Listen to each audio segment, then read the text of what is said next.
In the sun-drenched kingdom of Sisa, there lived a princess named Pyra.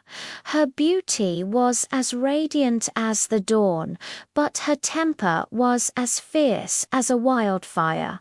Every day in the castle was a gamble. A misplaced teacup or a slightly late meal could unleash a storm of fury that left servants trembling and ministers speechless. Even her closest allies walked on eggshells, careful not to ignite her short fuse. The people of Sisa whispered about their beautiful but fearsome princess, wondering if her fiery spirit would one day consume the very kingdom she was meant to protect. On the day of the grand Sunstone Festival, the kingdom was alive with music, dancing, and laughter. But not even the joyous celebration could soothe Pyra's restless heart. A dancer stumbled, a musician played a wrong note, and Pyra's frustration boiled over. Her sharp words cut through the festive air, silencing the music and casting a shadow over the celebration. Her father, the king, watched with a heavy heart. He knew that a leader who ruled with anger could never inspire love or loyalty. Something had to change. That evening, the king made a difficult decision. He announced that Princess Pyra would be sent away to the tranquil kingdom of Riverbend, a land known for its serene rivers and wise ruler.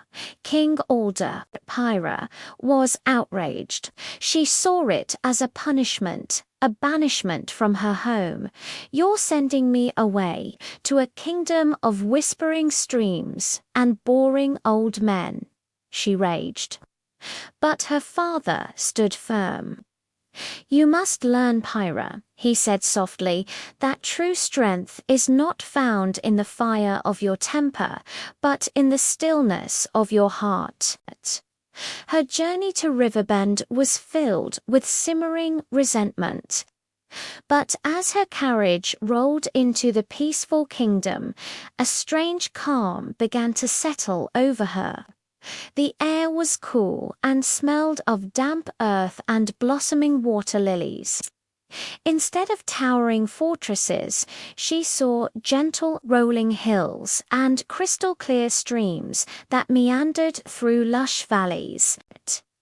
King Alder, a man with kind eyes and a gentle smile, greeted her not with formality, but with warmth. He didn't lecture her or treat her like a problem to be solved. He simply welcomed her. King Alder didn't give Pyra lessons on ruling. Instead, he invited her on walks along the riverbank. He taught her how to listen, not just to words, but to the rustle of leaves, the flow of water, and the silence between sounds. He showed her how tending to a small garden required patience and care, how a single seed, given time and gentle nurturing, could grow into something beautiful and strong. Pyra, who had always demanded immediate results, found herself watching a bud slowly unfurl, feeling a sense of wonder she'd never known. She learned that shouting at a wilting flower wouldn't make it bloom.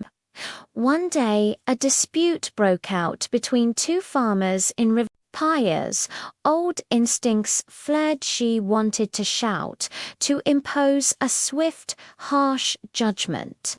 But then she remembered King Alder's quiet patience. She watched as he listened carefully to both sides, his calm presence de-escalating the anger. He didn't declare a winner or a loser. Instead, he helped them find a compromise, a solution that honored them both. In that moment, Pyra understood. Leadership wasn't about wielding power like a weapon. It was about building bridges with compassion. Her own fire hadn't been extinguished. It was being transformed. The heat of her anger was becoming the warmth of empathy. When the time came for Pyra to return to Sisa, she was a different person.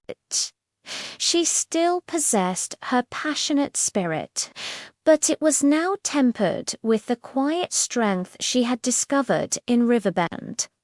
She returned not as a tempest, but as a steady, guiding light. She began to listen to her people, to understand their fears and hopes.